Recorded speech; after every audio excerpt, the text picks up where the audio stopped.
Bem, irmãos, boa noite. Esse encontro, aqueles que estão em casa nesse momento, nós vamos estar meditando na palavra de Deus.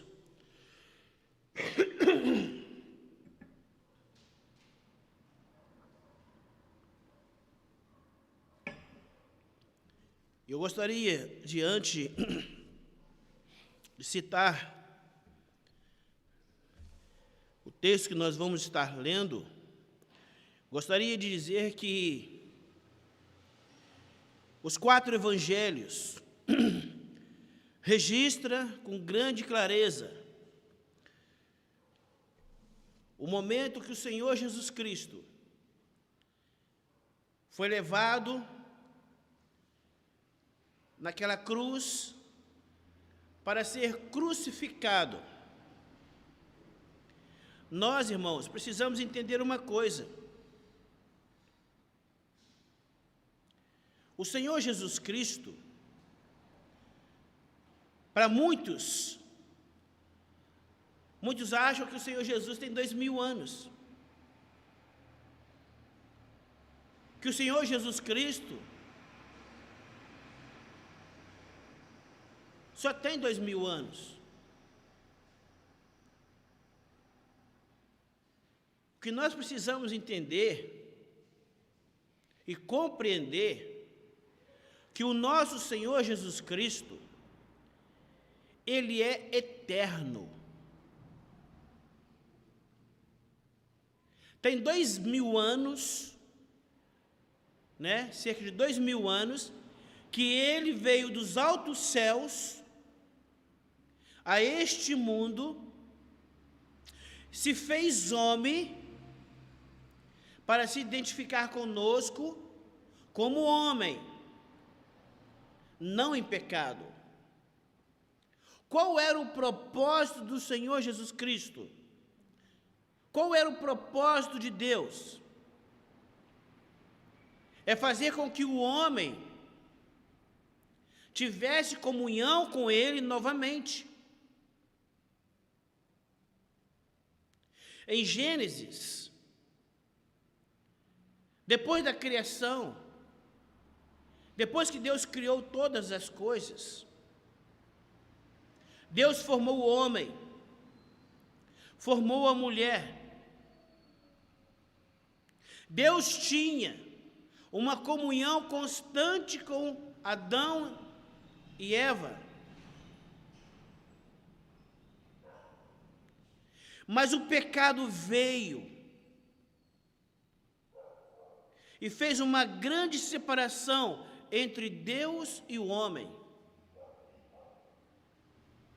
O pecado, ele separou aquela união, aquela comunhão que havia entre Deus e a sua criatura.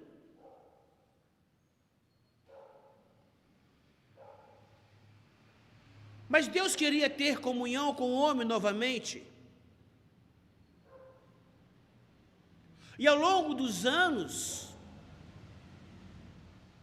Deus trabalhou com a humanidade,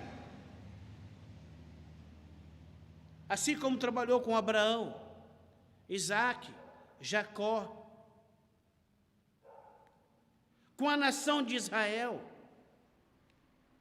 uma nação que pudesse ser uma nação peculiar, uma nação que pudesse olhar para Deus e somente Deus na sua vida.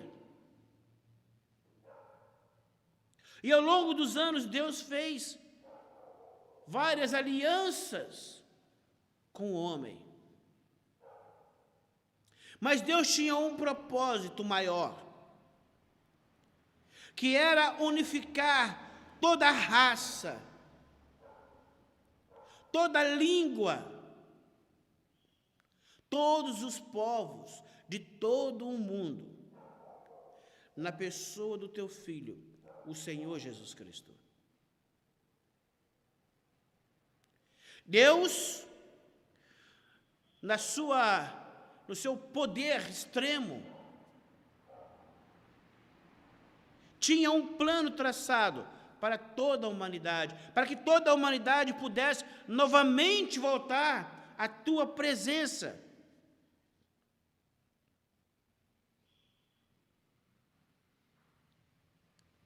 Por apenas um ato que Abraão, Isaque, Jacó, Davi e Salomão, esses homens, não conseguiram. Porque todos eram pecadores. E este sacrifício, que deveria ser feito, teria que ser um sacrifício sem pecado, por uma pessoa que não tinha pecado.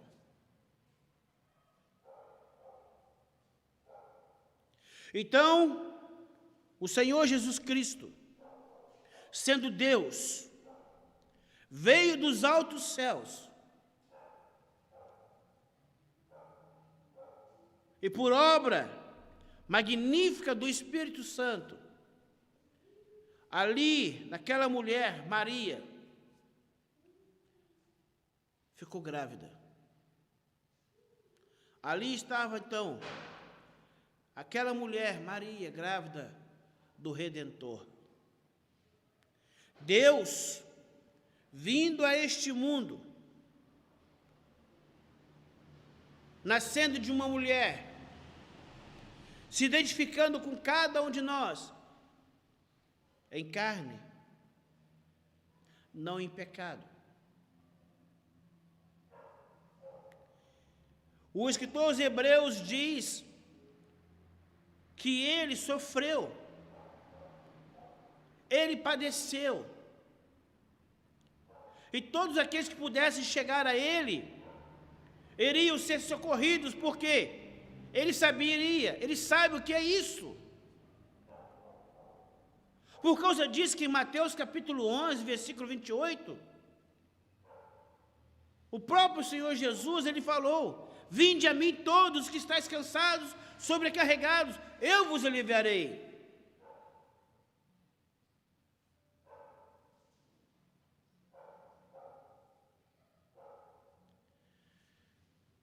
O Senhor Jesus,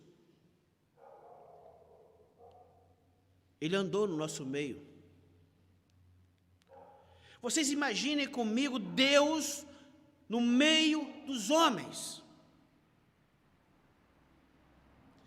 Muitas das vezes as pessoas pensam que ele foi arrastado. Sim, foi arrastado. Ele foi levado. Sim, ele foi levado. Ele foi crucificado. Sim, ele foi crucificado. Mas porque ele deixou. Ele veio com um objetivo: de ir àquela cruz. E uma das coisas, irmãos, que nós precisamos entender, o objetivo dele ir naquela cruz era para salvar a mim e cada um de vocês. Porque nenhum de nós jamais iríamos conseguir satisfazer a vontade de Deus.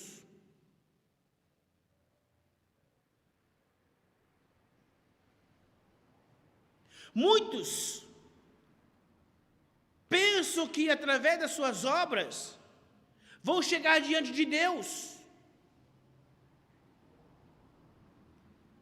E Paulo diz com grande propriedade em Efésios que o homem não é justificado mediante as obras. As nossas obras são como trapo de imundície. O que é um trapo de imundície? Às vezes muitas pessoas não sabem o que é isso. Um trapo de imundície. Para aqueles que não conhecem, imagine uma pessoa que está com uma perna, com um braço infeccionado, inchado. Ele pega uma faixa ou uma atadura e enrola em volta do seu braço ou da sua perna. E aquilo fica ali durante 15 dias a um mês. Até então que você vai lá e tira aquela faixa, ou atadura, ou aquele pano. As nossas obras é como aquele pano, trapo de imundície. Vale nada. Para ganhar a salvação não vale nada. Nós precisamos de um Salvador. Um Salvador que esteja à altura para nos resgatar. E ele veio dos altos céus, com um objetivo, de morrer na cruz pelos nossos pecados. Toda a raça humana havia adquirido uma dívida com Deus, uma dívida a qual jamais iríamos conseguir pagar esta dívida. Uma dívida que deveria ser paga não era com ouro nem com prata, mas com sangue. E este sangue, ele foi derramado na cruz do Calvário. Em Mateus, nós temos em Mateus registra, com grande propriedade concernente a vida do nosso Senhor Jesus Cristo. No capítulo 27,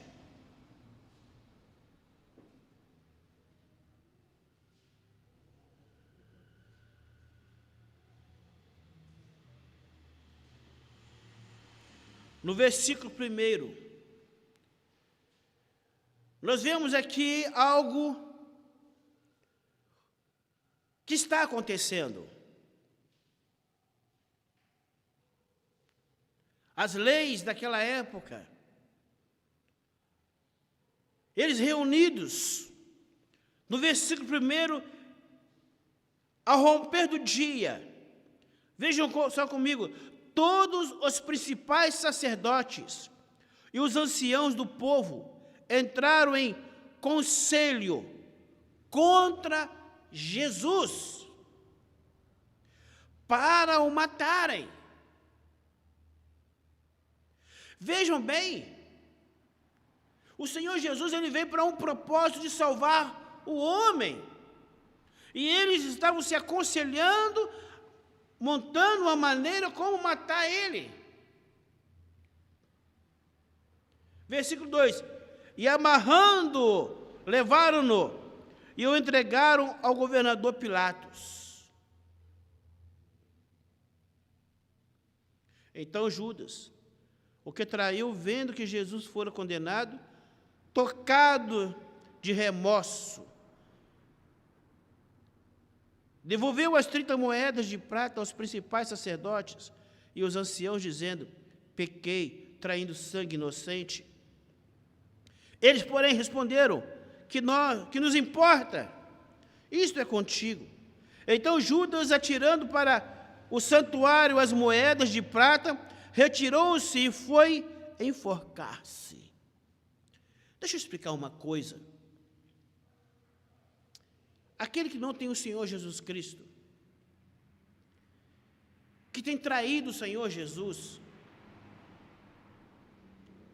com as suas noitadas, tem traído o Senhor Jesus em relacionamentos inadequados, tem traído o Senhor Jesus fazendo coisas horrendas na sua vida. Lembra de uma coisa: não tira a sua vida,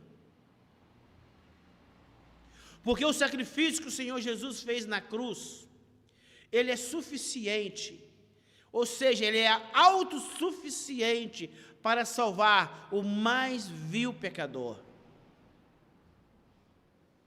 Judas aqui, tomou uma decisão muito errada na sua vida.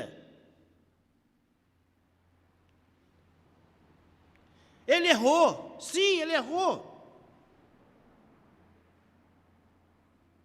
Mas ele não poderia jamais ter tirado a sua vida.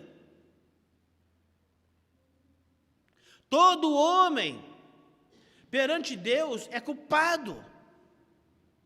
Todo homem perante Deus está condenado. Mas o Senhor Jesus Cristo, na cruz do Calvário, ganhou para cada um de nós, irmãos, a liberdade. Pois todo que nele crê tem a vida eterna. Não entra em condenação, mas passou da morte para a vida.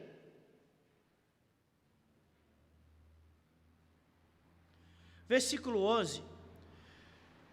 Jesus estava em pé ante o governador e este interrogou dizendo: És tu o rei dos judeus? Respondeu-lhe Jesus: Tu o dizes. E sendo acusado pelos principais sacerdotes e pelos anciãos, nada respondeu.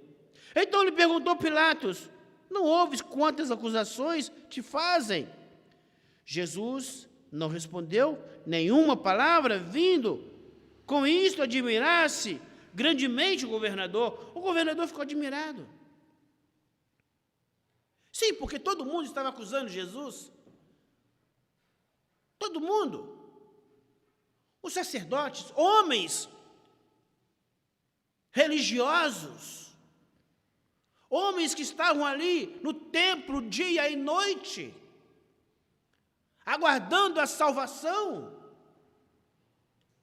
A religião, ela não salva ninguém. Religião não salva ninguém. O que salva é a fé depositada unicamente na pessoa do Senhor Jesus Cristo. O ir na igreja, o estar na igreja, o participar do partir do pão, o participar das orações, o batismo, não salva ninguém. Pois todas estas coisas são decorrentes de algo que já aconteceu na vida do ser humano. Eu não vou na igreja para ser salvo, eu não me batizo para ser salvo, eu não participo da oração para ser salvo, eu não dou dízimo para ser salvo, eu não dou oferta para ser salvo. Não, eu pratico tudo isto porque eu sou salvo. Precisa haver uma grande responsabilidade do povo de Deus, do homem e da mulher que confessa a Cristo.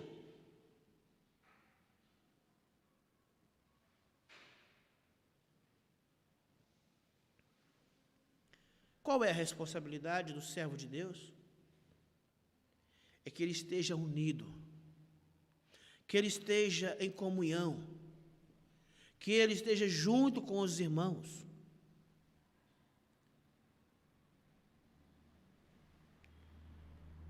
Adiantaria eu dizer para vocês: eu sou um soldado militar.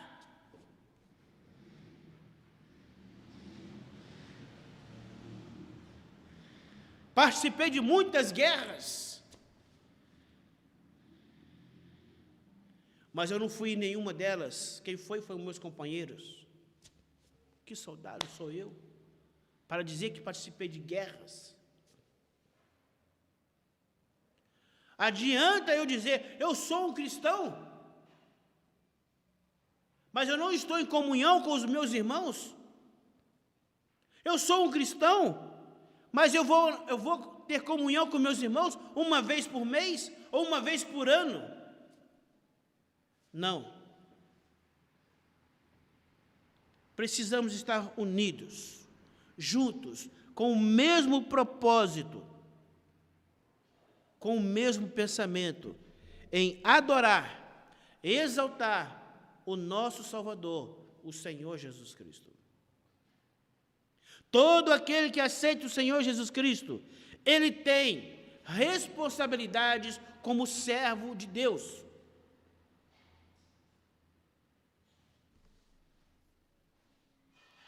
No versículo 15 diz assim: ora, por ocasião da festa, costumava o governador soltar ao povo um dos presos, conforme eles quisessem.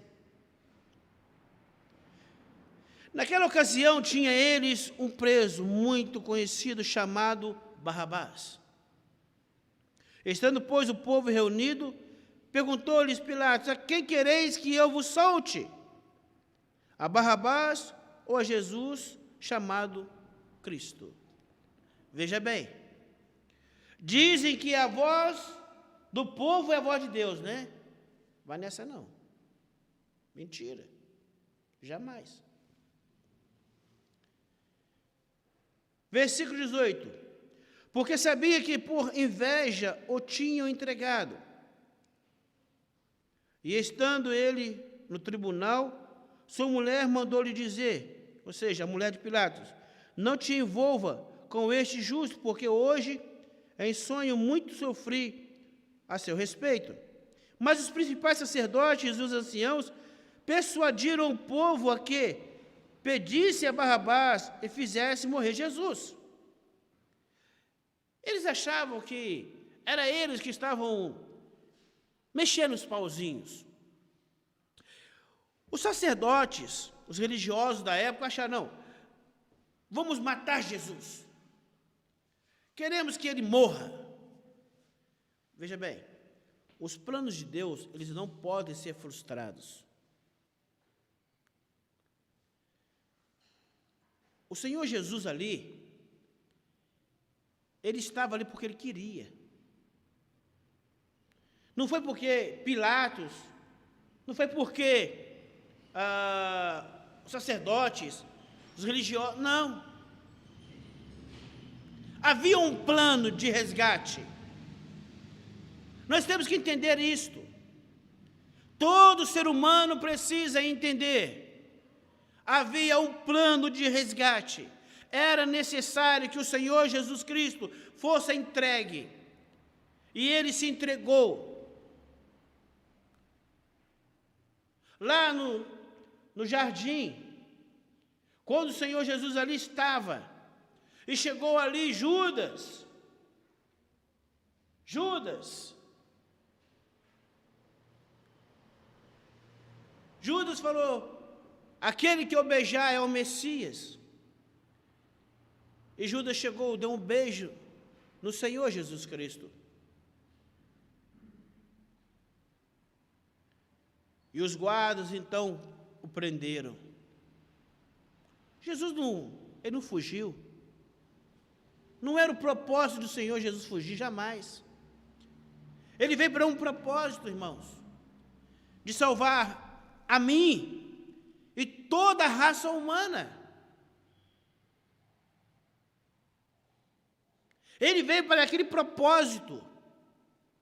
Ele veio para essa finalidade, de morrer por nós,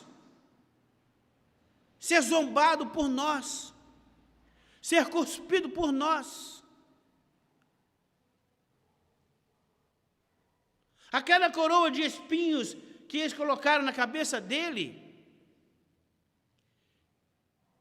ele aguentou aquilo por nós. Aquela cruz que colocaram nos ombros dele, ele carregou por nós.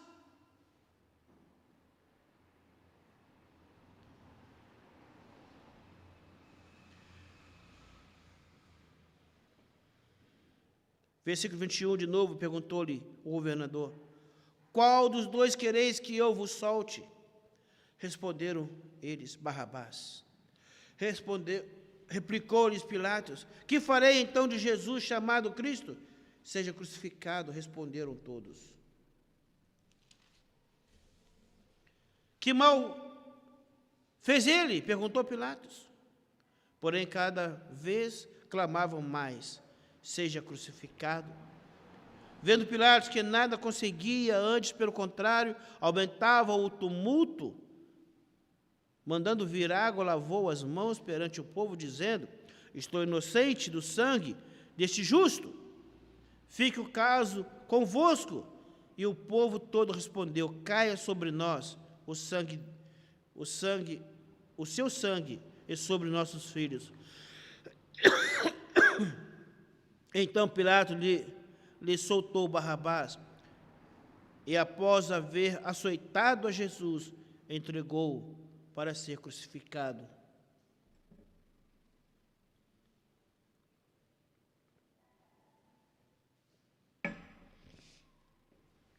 O que me chama a atenção,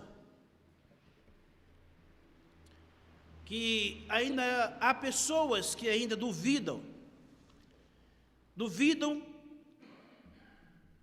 do plano de Deus. Uma das coisas que as pessoas precisam entender, que quando o Senhor Jesus Cristo, lá na cruz, disse ao Pai: Pai, está consumado, Pai, está feito, Pai, está pago a grande dívida. O céu escureceu, a terra tremeu, e começou uma nova contagem. 1, 2, 3, 4, 5, 6, 7. Foi instituída ali uma nova aliança. O Senhor Jesus Cristo, com a sua morte, o véu do templo, que era espesso, grosso, rasgou de alto a baixo. Deus agora, por meio de Cristo, realizando uma nova aliança com o homem, por meio da cruz de Cristo. Pois todo aquele que viesse a olhar para a cruz de Cristo, não aquela cruz de madeira, mas pelo seu sacrifício, seria salvo. Os seus pecados seriam cancelados de uma vez por todas. Teria direito de morar na eternidade.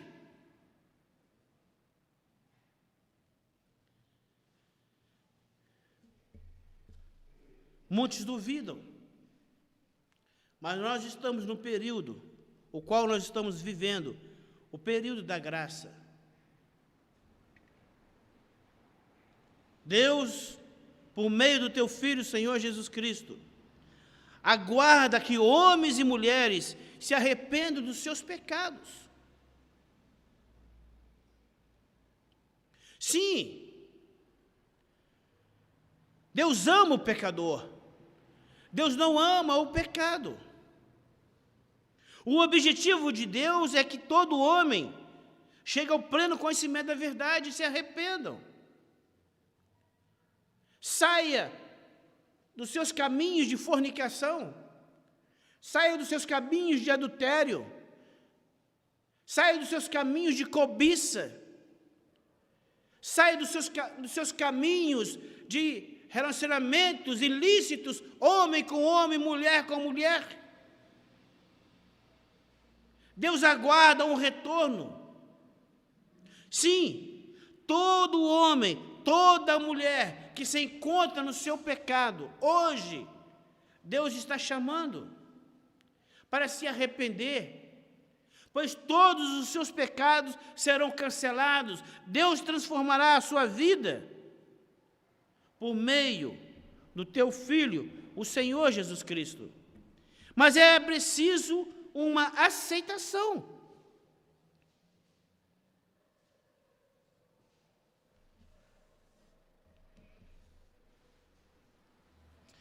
No versículo 33, nos diz assim: e chegando a um lugar chamado Gólgota, que significa lugar da caveira, deram-lhe a beber vinho, vinagre, com fel, mas ele, provando, não o quis beber.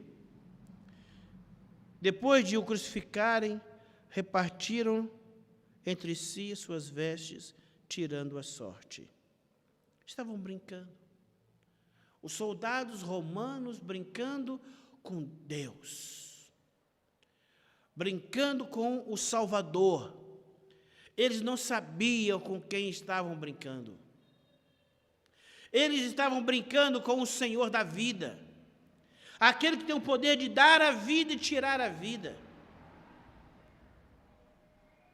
Muitas das vezes, quantas e quantas pessoas estão brincando com o Senhor da vida,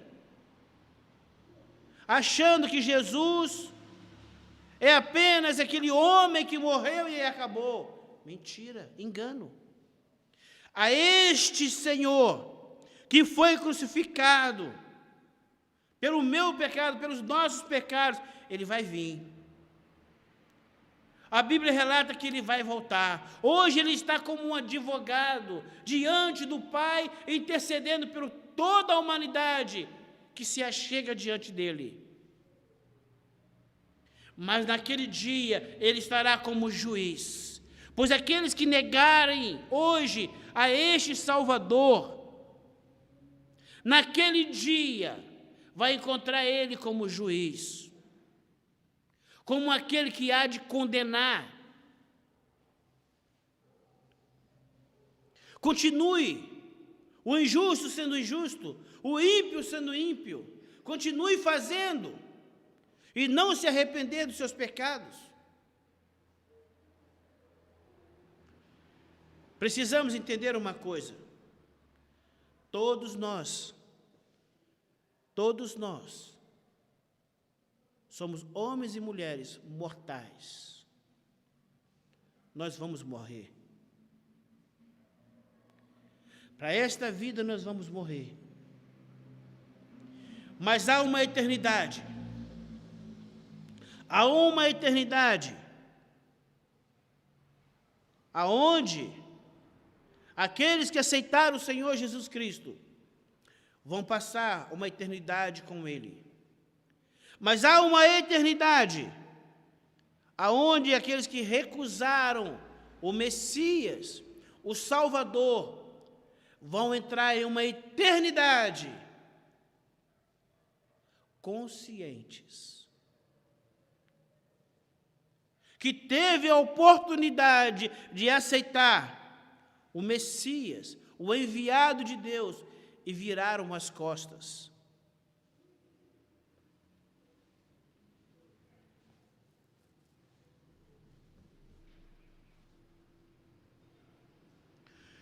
Nos versículos 40, 39, ali havia algo muito triste. E diz assim: os que iam passando blasfemavam dele, de quem? Do Senhor Jesus Cristo, meneando a cabeça, dizendo: ó tu que destróis o santuário, e em 3 dias o reedificas, salva-te a ti mesmo, se és filho de Deus, e desce da cruz. Olha quanta zombaria! Não é diferente dos nossos dias de hoje. Quantos estão zombando? As igrejas estão falando que Jesus vai voltar. Isso é uma mentira. Que nada. Morreu, acabou. Que nada, olha. Isso aí é tudo bobeira desse pessoal. As pessoas só sabiam ir na igreja, todo dia está lá na igreja. Eu não sei o que é isso. Né? Estão zombando. Estão zombando. Mas é aquele dia, irmãos, que o Senhor Jesus vai vir, e muitos vão pagar por isso, se não aceitá-lo, se não reconhecer Ele como Senhor da sua vida.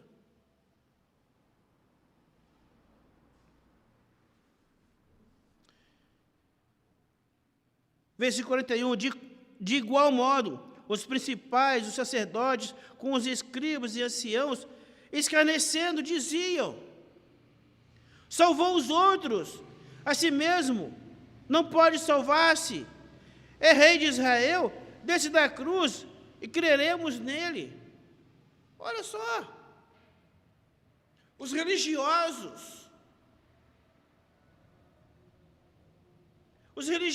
aqueles que estavam aguardando a consolação de Israel, o libertador de Israel, estavam cegos espiritualmente. Agora vejam bem, está falando que salvou os outros, e salva-te também, desça da cruz. Eles esqueceram o que os profetas do Velho Testamento haviam dito, o profeta Isaías.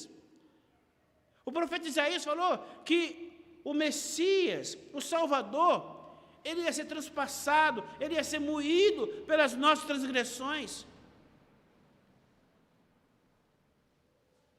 E ele não ia descer daquela cruz, não. Sabe por que ele não desceu daquela cruz? Por amor, irmãos, a cada um de nós que aqui está. Por amor de todo o mundo, ele não desceu daquela cruz. Ele foi para aquela cruz, sabe por quê? Porque ele nos ama.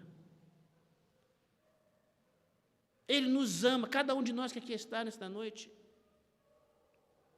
Daquele que está nos ouvindo. Você sabe por que Jesus não desceu daquela cruz? Porque ele nos ama. Olha que amor é esse, ao ponto de entregar sua própria vida por cada um de nós. Nós não merecemos isso. Vamos parar e vamos olhar para nós mesmos, para dentro de nós. Eu mereço isso, a ponto de Deus enviar o teu único filho e morrer naquela cruz, passar por aquilo tudo, aquela vergonha. Ele foi cuspido, ele foi esbofeteado, ele ficou a noite toda diante do sinédrio. Para vocês entenderem o que era o sinédrio, era uma cúpula, ou seja, com vários homens ali religiosos, e ele no meio. Vamos imaginar uma arena, ou uma sala muito grande, cheia de cadeiras em volta, e o Senhor Jesus ali no meio, com 2 soldados, um de cada lado, e sendo interrogado a noite toda, sem sentar, sem tomar um café, sem tomar uma água. Ele suportou aquilo tudo, irmão, sabe por quê? Porque ele nos ama. Cada um de nós que aqui está. Ele nos ama. E vejam bem, nós nem éramos nascidos. Nenhum de nós que aqui está éramos nascidos. E o Senhor Jesus ali estava nos amando. Eu vou morrer, Pai, aqui nesta cruz, sim, mas é por causa do Celso, é por causa do irmão Guilherme, é por causa do Éder, é por causa do Júnior, é por causa da Julita, é por causa do Gilberto, é por causa do Arthur. Eu vou morrer por causa deles aqui, Pai, que eu sei que eles vão nascer, eles vão crer em mim, e eles vão me adorar, e vão me exaltar, Pai, como Salvador da sua vida. É isso. Precisamos entender uma coisa, muitas pessoas não entendem, o Senhor Jesus Cristo é Deus, Ele possui os 3 atributos.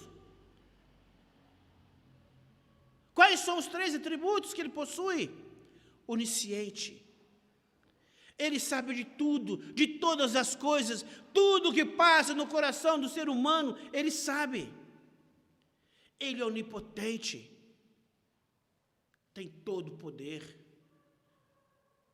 Todo o poder é dado ao Senhor Jesus Cristo, no céu e na terra.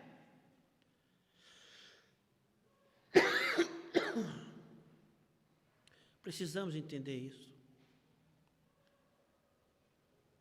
E Ele é onipresente.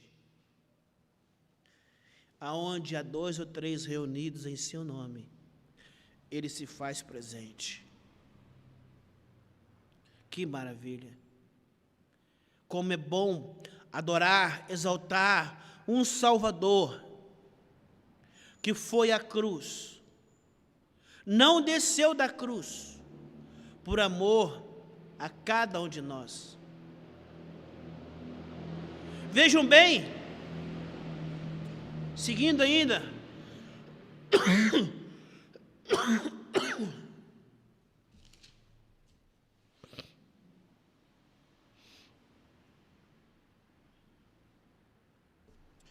Versículo 45. Desde a hora sexta até a hora nona, houve trevas sobre toda a terra. Por volta da hora nona, clamou Jesus em alta voz, dizendo: Eli, Eli, lama sabachthani. O que quer dizer? Deus meu, por que desamparaste?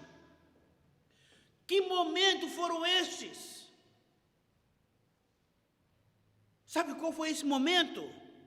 Quando o meu pecado, os nossos pecados, que aqui estamos no salão, e de todo o mundo foi lançado sobre ele. Naquele momento foi lançado os nossos pecados sobre ele. E Deus, o Pai, não se compactua com o pecado. Deus virou as costas. Por causa disso que ele falou. Clamou Jesus em alta voz, dizendo: Eli, Eli, lama sabachthani. O que quer dizer? Deus meu, por que me desamparaste?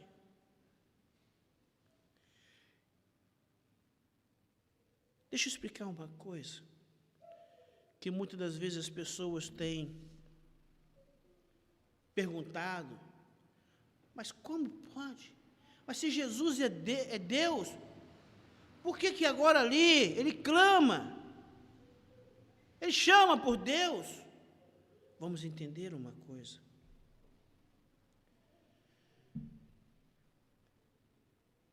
O Senhor Jesus, ele é homem e Deus. Quem estava na cruz ali era Jesus, o homem, não era o Deus. Ali estava ele ali. Mas é algo tão íntimo, mas tão íntimo, que ali ele estava. Quando ele clamou, ali era o Senhor Jesus, o homem. Eli, Eli, lama sabachthani. O que quer dizer? Deus meu, por que me desamparastes? E alguns dos que ali estavam ouvindo isso diziam: ele clama, ou ele chama por Elias. E logo um deles correu a buscar uma esponja, e tendo embebido de vinagre e colocando na ponta de um caniço, deu-lhe de beber. Os outros, porém, diziam: deixa, vejamos se Elias vem salvá-lo. Jesus, clamando outra vez em grande voz, entregou o Espírito. E eis que o véu do santuário rasgou em duas partes, de alto a baixo. Tremeu a terra, fenderam-se as rochas, abriram-se os sepulcros, e muitos corpos de santos que dormiam ressuscitaram. Deus tem um plano para nós. E uma das coisas que nos chama mais atenção ainda, que quando no capítulo 28, no versículo 1, nos diz assim: no findar do sábado, ao entrar o primeiro dia da semana, Maria Madalena e a outra Maria foram ver o sepulcro.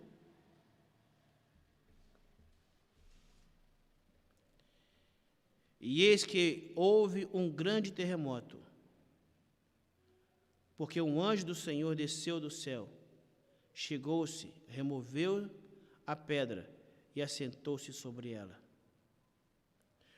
O seu aspecto era como um relâmpago, e a sua veste alva como a neve. E os guardas tremeram, espavorecidos, e ficaram como se estivessem mortos. Mas o anjo, dirigindo-se às mulheres, disse: não temas, porque sei que buscais Jesus, que foi crucificado. Ele não está aqui, ressuscitou, como tinha dito.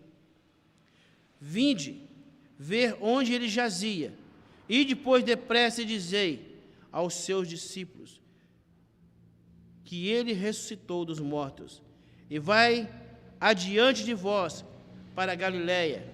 Ali o vereis, e como vos digo, retirando-se elas apressadamente, do sepulcro, tomadas de medo, e grande alegria, correram a anunciar aos discípulos. E eis que Jesus veio ao encontro delas e disse: Salve! E elas, aproximando-se, abraçaram-lhe os pés e o adoraram. Então Jesus lhes disse: Não temais, ide avisar a meus irmãos que se dirijam a Galiléia, e lá me verão. Que maravilha! Como é bom saber que o nosso Redentor vive. Buda não ressuscitou. Allan Kardec não ressuscitou. Maria não ressuscitou. Joseph Smith não ressuscitou.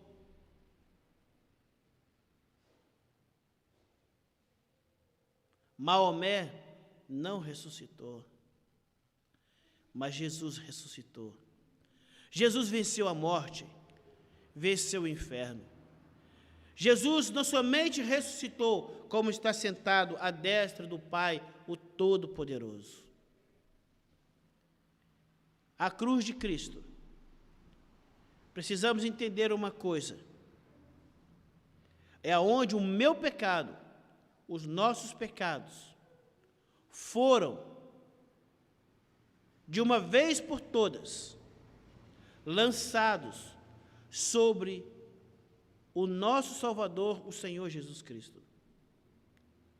Que nós, irmãos, possamos confiar não na cruz de madeira, mas na obra que o Senhor Jesus realizou naquela cruz a favor de cada um de nós. Que Deus nos abençoe. Amém.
Amado Deus e Pai, nós te louvamos, te agradecemos, porque a Tua palavra, Senhor, vem para nos esclarecer tudo aquilo que precisamos, ó Pai, compreender, para que, através da fé no Senhor Jesus Cristo, nós possamos, o homem, de uma forma geral, possa ter os seus pecados perdoados. Aqueles que um dia fizeram, aqueles que um dia confessaram o Senhor como Salvador, gozam hoje dessa paz, dessa alegria de ser salvo em Cristo Jesus, aguardando aquele dia em que o Salvador, o nosso Senhor Jesus, há de vir para nos buscar. Dia maravilhoso, dia de glória, dia que seremos transformados, dia que estaremos diante do nosso Salvador e o veremos face a face. E até aquele dia, ó Pai, queremos permanecer na Tua presença, debaixo, ó Deus, da Tua graça, da Tua mão, que o Teu poder, ó Deus, possa nos conduzir. Também, ó Pai, desejamos que essa mensagem que foi pregada esta noite possa alcançar corações, ó Deus, que todos possam parar e pensar em tudo o que o nosso Salvador fez, ali naquela cruz, entregando sua vida para nos dar a vida eterna. Assim, ó Pai, pedimos que o Teu Santo Espírito possa aplicar essa palavra nos corações. Também, ó Pai, pedimos a Tua bênção por esta semana, se assim o Senhor nos conceder. O Senhor nos abençoe, ó Pai, em tudo que fizermos. Assim pedimos e agradecemos, no nome do Senhor Jesus. Amém, Senhor. Lembrando das nossas reuniões, segunda-feira, amanhã, nós temos reunião de oração, às 19h30. Também na quarta-feira, estudo bíblico, às 19h30. No sábado, às 19 horas, estudo bíblico. E no domingo, às 8 nós celebramos a ceia do Senhor. Às 9 horas temos também o estudo da Palavra de Deus. E como foi agora, às 19 horas, a pregação do Evangelho. Que o Senhor nos abençoe. Amém.